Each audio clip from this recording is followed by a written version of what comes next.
Welcome to Blue Square HQ at Cheltenham. We've just enjoyed a fantastic day 2 of the Cheltenham Festival 2013, and now we're going on to a preview of Thursday's card, and a fantastic card. I'm joined by Tom Lee as always, and Tom, I think Thursday's one to look forward to, and the championship race is the World Hurdle, but there's certainly a great supporting card. Yeah, there is, and I have to say, if it's anything like as good as days 1 and 2, we're in for a treat. Not least, they kick off with the Jewson Novices Chase. There's the Pertemps, there's the Burn Group. It's a strong card. Yeah, thoroughly strong card, and you can win a £50 free bet for that card on the Thursday. I'll tell you more about that at the end of this preview. But we start with the Jewson, as you say. We've got a 13-8 favourite, Dynast, here for the David Pipe stable. And I mean, this is the third running of this race. We've had 2 short price winners, 4-1 and 3-1. Could this be even shorter tomorrow? Looks that way, certainly. Keep it short and sweet. He's been absolutely brilliant in everything he's done over fences so far. Cheltenham in November. He's got course form, beat Fingal Bay and Union East. 2 weeks later, equally impressive, or potentially even more so at Newbury. And then that Blitzkrieg performance in the Feltham at Christmas time at Kempton Park. That's the best form on offer. Of the remainder, well, certainly a mention for Captain Conan, but he had to dig very, very deep when Upton tripped to 2 mile 5 last time at Sandown. On the strength of that, you have to be with Dynast. Well, I'm going to go for Molotov each way, but I certainly agree with everything that Tom said about Dynast there. In the 205, well, I mean, this is a fantastic race. The Pertemps final, we're offering 5 places as we have been with these big handicaps. It's been very hard to find the winners, but we're paying down to 5th place, so that should certainly help you.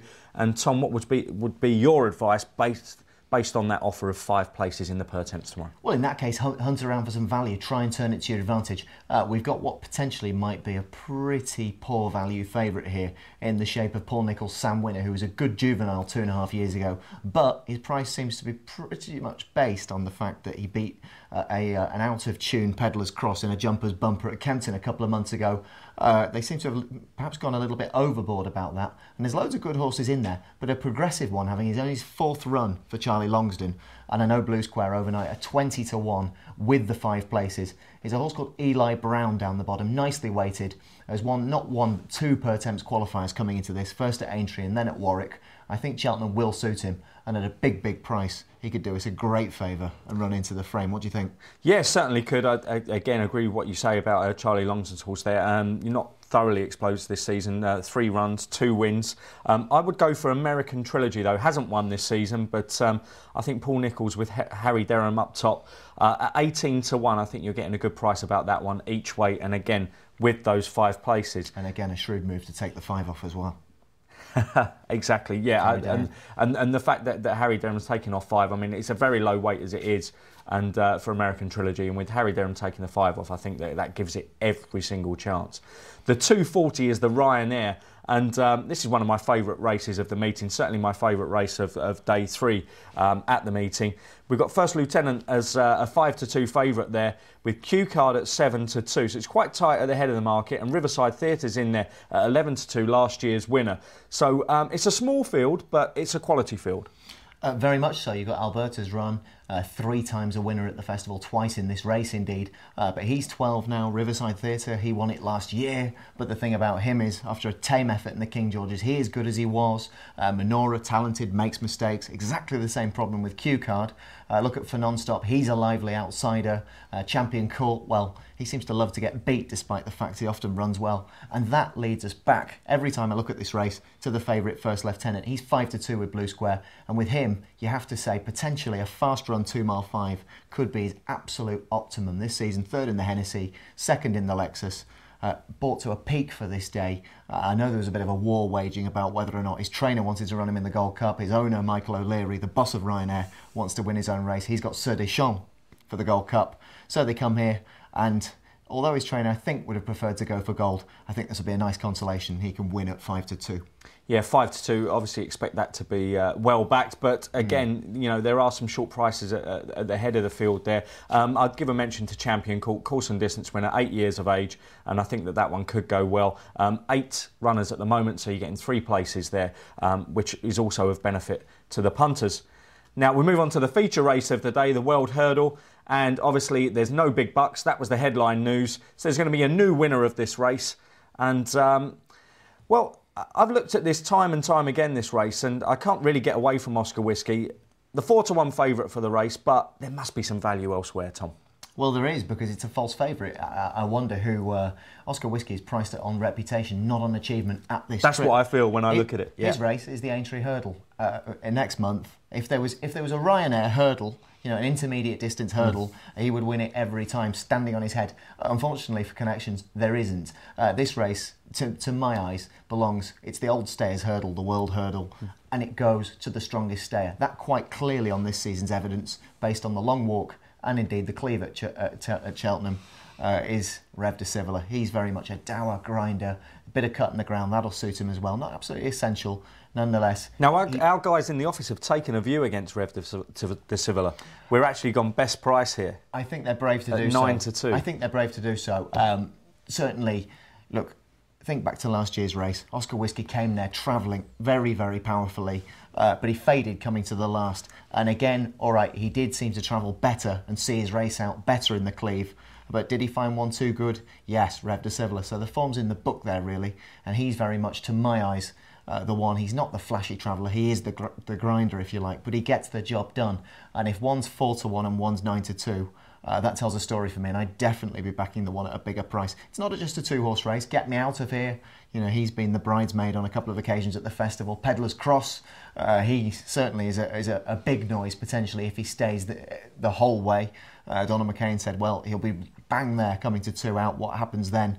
Who knows? But to my mind, very much the most solid one. And I think you guys are being very generous there. 9-2 Rev de Civilla. I would say anybody watching this, don't be afraid to get involved with him, because you will certainly get a run for your money. Yeah, and if you're watching this late on the Thursday, that price may have already gone.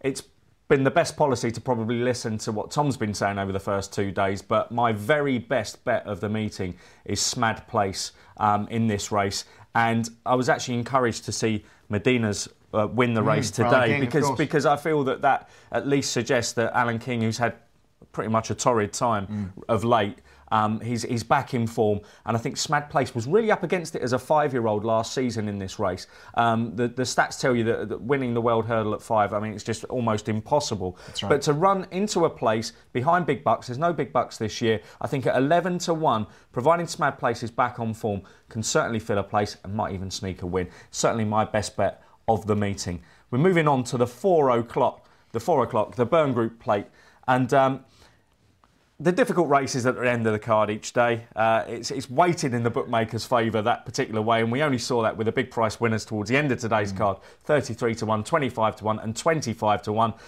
Let's have a winner up in that range, Tom. Yeah, well, I think that'd be good, but there are some very good horses towards the front of the market. One of the big talking horses coming into the meeting, that was David Pipe's horse, Ballynaga.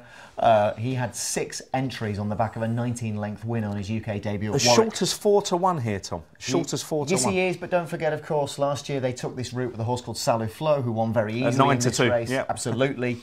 Nonetheless, this is a very different test. He won a soft race at Warwick. Now he has to come to a 24-runner race. He had a couple of these behind him, the likes of Frisco Depot, problematic.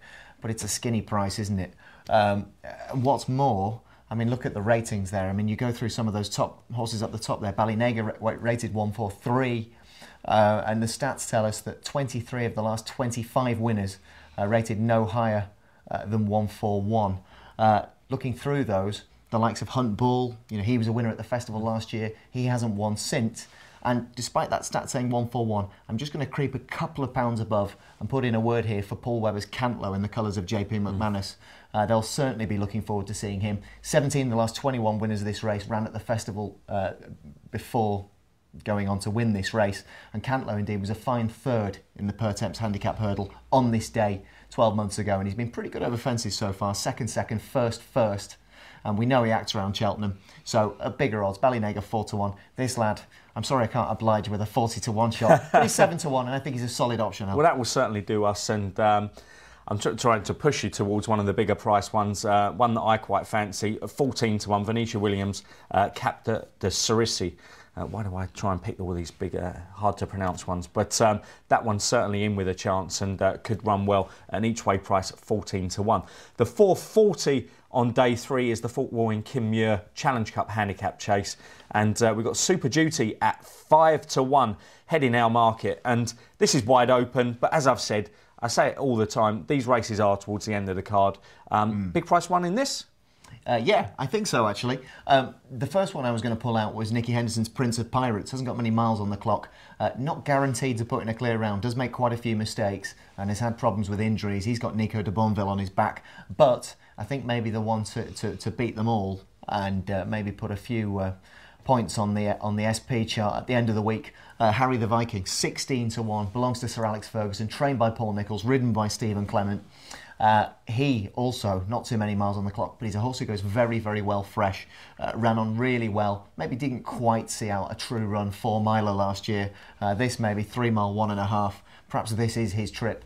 And he's a horse who goes very well fresh, 3 months off the track. We know he acts around Cheltenham. And all, in the main, he's a pretty solid jumper. So I think 16s in an open race with a good pilot on his back, that makes a big difference. And the last 4 winners tend to fit the profile of Harry the Viking. 8 or 9 years of age. Well, Harry the Viking's 8 and certainly above 11 stone 8, and he's carrying 11 stone 10 with Mr. S. Clements on board. So I would say that would be a pointer towards this at least running to a place Harry the Viking. Certainly have everything stacked up in his favour.